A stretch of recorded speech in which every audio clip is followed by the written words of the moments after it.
Good afternoon, Daniel. How you doing this week? I'm great, man. How you doing? It's Friday I all know it day. is. It is Friday. It's been a heck of a week here. I thought it'd be helpful if we wrap this week up. There's a couple of different things that were kind of spinning through my head. I thought it'd be good for us to get together and just kind of chat about those things that happened this week, or at least puts some of this stuff on top of mind for me. Um, And so I think the biggest takeaway I had this week, just from interactions with clients and prospects and some new groups we're working with, is that there's a lot of successful practices out there, successful from a monetary standpoint. I mean, they're making a profit. They're doing well in spite of what we see is just no technology planning, like all these vendors everywhere. And it's funny because we come in and we look, and it's because we do this and we have a playbook. We look and we see all the gaps like almost instantly, and we're like, wow, like we're so excited to get started because I can see that if we do this, like if we just kind of correct, I don't want to say the mistakes, but correct the path that they were on, just even 10 degrees, 20 degrees, like they're going to be so much more productive. And that really pumps me up. I thought that was really cool. Cool experience today with some new clients we had coming on. What about you? That's a good insight. Yeah, for sure. I think, and I've heard you say this before, and I love this term. So it sounds almost like you're talking about the idea of technical debt, the idea that some of the decisions that groups make early on kind of stay with them for a while during their life cycle as a business. And so they've made some decisions, they've got some partners in place, and they're moving in a direction, but things can start to get more complicated. And if you don't have sort of an overarching plan or idea, strategy, if you will, on where you're going and what the future looks like, and that aligns with your IT, then I think you're just going to be fighting with your tech more than you are kind of really using it to the And maximum you're capabilities. you're spot on, man. That in the lack of a plan, you're going to have organic growth, right? So if you were trying to plant a garden, I mean, you plant it in rows for a reason, right? So you can, everything grows. If you just start throwing seeds out in a garden with all the different stuff, well, the watermelon's going to take over the corn. I'm not a Right. gardener, by the way, but you're going to have chaos. Like some Sure. stuff's going to come up, but you don't know what, and it's going to be chaos. So with the lack of a plan, I think you hit the nail on the head. And it's like what's in motion stays in motions, right? Yeah. Newton's first, second, third, One of one of those laws. one of the laws, one of the laws. So they hey, we hired an MSP. Cool, great. But we hired him 10 years ago. And now we're a different organization. Our MSP is not a different organization. They're still, doing things that they, however they did them, and that's not right or wrong, but and we don't stop and observe and go, okay, does this still work for us? And it's important to do that. Portfolio management. What vendors and partners from a technology perspective are you working with? And are they exact same ones? If the group's grown, I mean, I will say we're a completely different organization from when we started, from a maturity perspective and how we approach, Sure. all those things, right? 10 years ago, did we have all this figured out? No, but today, yes, we have a very solid playbook and a roadmap. And if it aligns, if you believe that we have success with that, which we do, then yeah, we buy in and it makes it easy. But a lot of groups, they don't stop and take stock of what's going on. And to your point, they end up with just a whole bunch of vendors doing point solutions, a group here doing this, another group here doing infrastructure work that's not in alignment. I mean, literally, we have groups and they can't work with us because they literally just finished a very big capital intensive project. Let's say they just refresh their whole network, and we literally look and are like, why? And they don't, um, like they don't really know why. I mean, why? It's because it got sold to them. You know what I mean? And so from that perspective, I think having a plan is very important Oh yeah, for big sure. time. Well, and it's one of the things that I love the most about what I get to do. I get to talk to a lot of business leaders, healthcare leaders, and just hear about what they're into, what their past experiences with different technology groups have been, where they're at now. And, I just see common problems. And one of the problems that we're kind of talking around that we haven't said directly is just the problem of fragmentation. So the idea that you have all of these different kind of technology groups, you may have an MSP that you're working with, you may have a local tech provider that you're working with, you may have an ISP, you may have somebody on staff, you may have an in-house on staff person.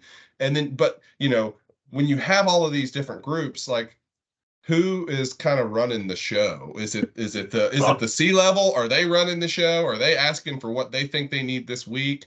Or is there a technology strategy partner in place that's actually looking down the road and saying, well, we want to be here, and so what does that look like? Are they trying to solve today's problems, or are they trying to solve the next 3 years problems? So that's what I'm seeing when I'm talking to people that are they're trying to grow, and maybe they've got experience with healthcare in the past in bigger environments, maybe like a hospital. A lot of times hospitals will have C-level executives, a CIO or a CTO, and they will be kind of leading that technology strategy. But the smaller groups, they don't oftentimes have access to that, which is that's a huge problem. I think it's one of the cool things that we do.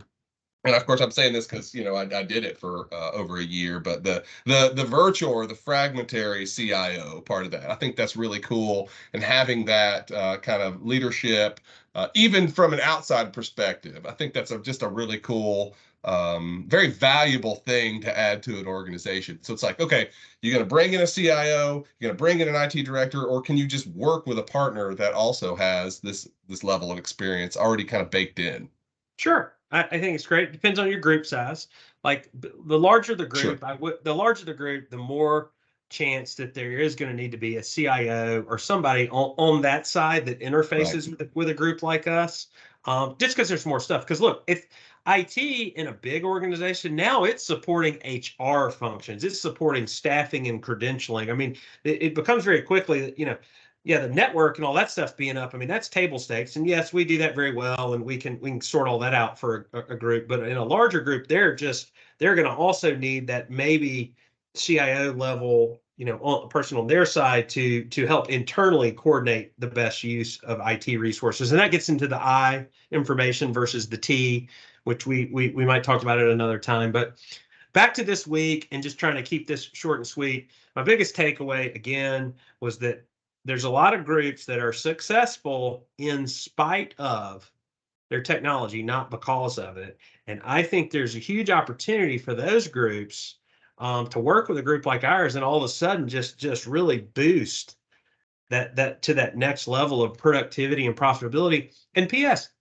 If somebody tells you, I mean, yeah, if you hadn't bought a new computer or made any IT investments in the last 5 years, well, yeah, now we've got this mound of technical debt we're going to have to deal with. But the reality is, those groups they're not investing. I mean, they are buying computers. In fact, a lot of them, I'm like, why did you buy 100 computers? You only needed to buy 50, and it's because they don't know.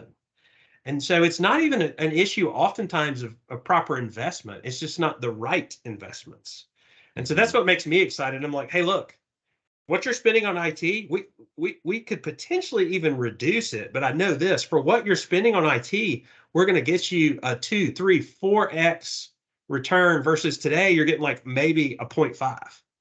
Mhm. And PS, all the providers, all they know is it doesn't work. All they know is it's hard. And a lot of times you get into the spot, well, because security, and we beat security to death. Yes, it's super important to have security, but like at the end of the day, the stuff's got to work for the Mhm. for the end user. So in spite of, not because of technology, I think we can turn that around quickly for those types of groups with our playbook and our strategy. Agree. I agree. Well, and it's cool that we get a direct input to help with groups. I think that's just really awesome. It's something I've really enjoyed working with you. It's like we're coming across people who are, like you said, they're succeeding in spite of, and one of the things I was, of course, super keyed in on was the security aspect. It's like, oh, we've got it. We're calling a lot of people and we're saying, hey, how's your cybersecurity? And they're saying, oh, we've already been hacked. Like that's just already a thing. So it's like, kind of talk about beating a dead horse. I mean, they're already there. They may have already paid the ransom or something. So I think at the end of the day, security has to tie back into productivity, because you can't work if your systems are down and you're hacked and things like that. And then also I loved the whole idea of saving time from logging in with your eye or your fingerprint or a prox card or something like that, and that being something that can save a lot of time in a provider's day. That's a huge deal, because somebody told me the story this week, that there was a very high level C-level executive who had been locked out of the EHR for like 2 months or something. Is this? Yeah. Well, it's like, can't get it worked out. Now, if it's been 2 months, obviously they're not a provider, they're the executive. So it maybe doesn't matter, but yeah, that is a symptom of some other things that need to get addressed. So I think that's great. Well, Daniel, thanks for spending some time late here on Friday. It was just quick thought that I had. And I hope we can get together maybe next week or the week after, and maybe make this a regular thing. That sounds great, Edward. Sounds good, man. Enjoy your weekend. All right, man. Take care. Have a nice one. You too. Bye-bye. Bye.